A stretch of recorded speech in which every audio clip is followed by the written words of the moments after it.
Hi, this is Gary Toomey for the Verbo, and welcome to Better English for a Better Job.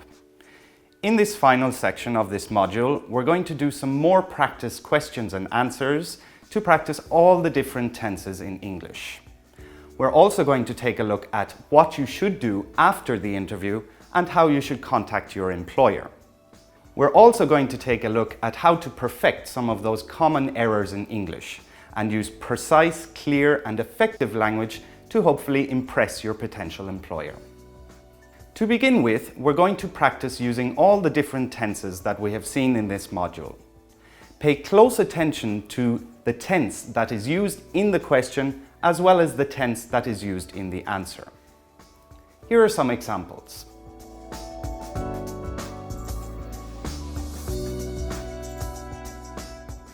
So, tell me about yourself. I consider myself to be a motivated person. I like to set realistic deadlines, communicate well with my staff, and organize meetings on a weekly basis so that everybody is on the same page.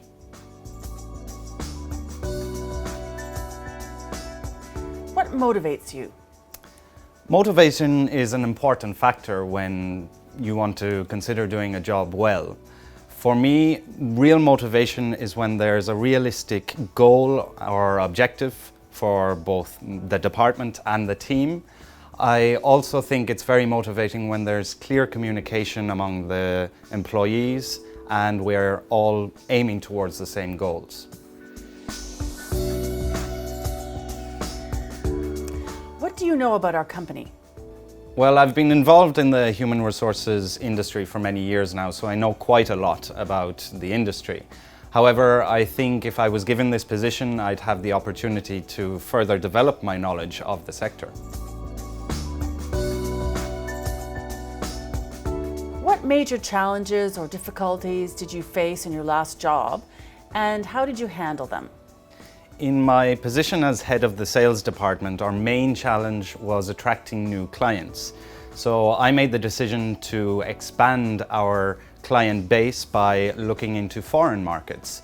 I collaborated on a 6-month project where we obtained 3 new clients in 3 different countries.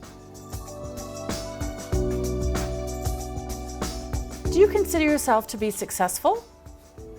Why? Success is something that's quite difficult to measure, and everybody has a different idea of what success is. I think in my previous experience I've been doing a good job, I've obtained good results, and in this sense I think I've been quite successful. When could you start work? I'd be available to start immediately. I think this is something that's very interesting for me, both professionally as well as personally. How would you feel about working for a younger manager? They say that age comes with experience, but this isn't always true. However, I think if the person is well prepared and competent, then there shouldn't be any problem. In fact, working with a younger manager could even bring new ideas to the company and create success for the business. What are you looking for in your next job?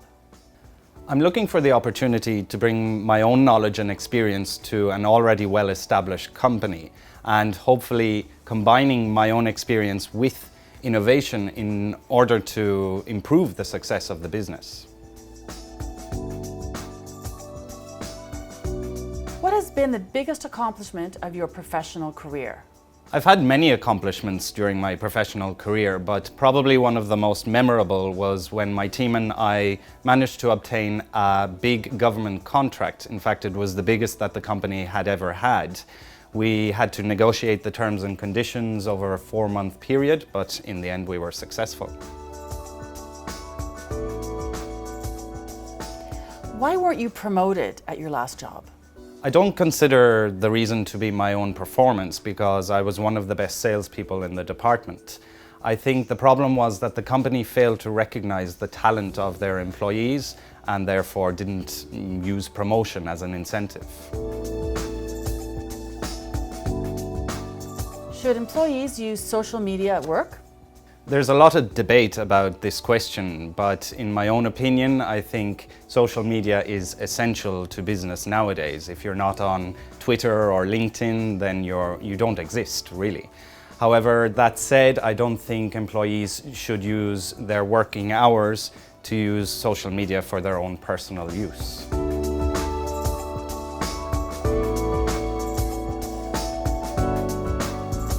In an interview situation, you are often asked about how you dealt with a difficult situation or a problem. One good technique to use in this situation is the STAR technique. STAR stands for situation, task, action, and result. So basically, you talk about the situation at hand, the task that you had to do, the action that you took, and the result of this action. Let's take a look at an example. The situation. As the HR director, I noticed that there was a high number of employees that were taking sick leave for no apparent reason. The task. So I obviously had to find a way to reduce absenteeism in the company, as this was affecting productivity. Action. First, I decided to do a survey of the employees about what things affected their motivation working at the company. The results all pointed to the same reason, which was that employees didn't have enough time to run everyday personal errands and preferred to take the day off in order to complete them. With this information, I decided to introduce the option of a flexible working schedule, as well as the option of telecommuting 3 days per week. Result. With the introduction of these two things, the results were surprising. Employee absenteeism dropped 20% in the first 6 months. This technique is very useful as it shows clearly how you handled a difficult situation.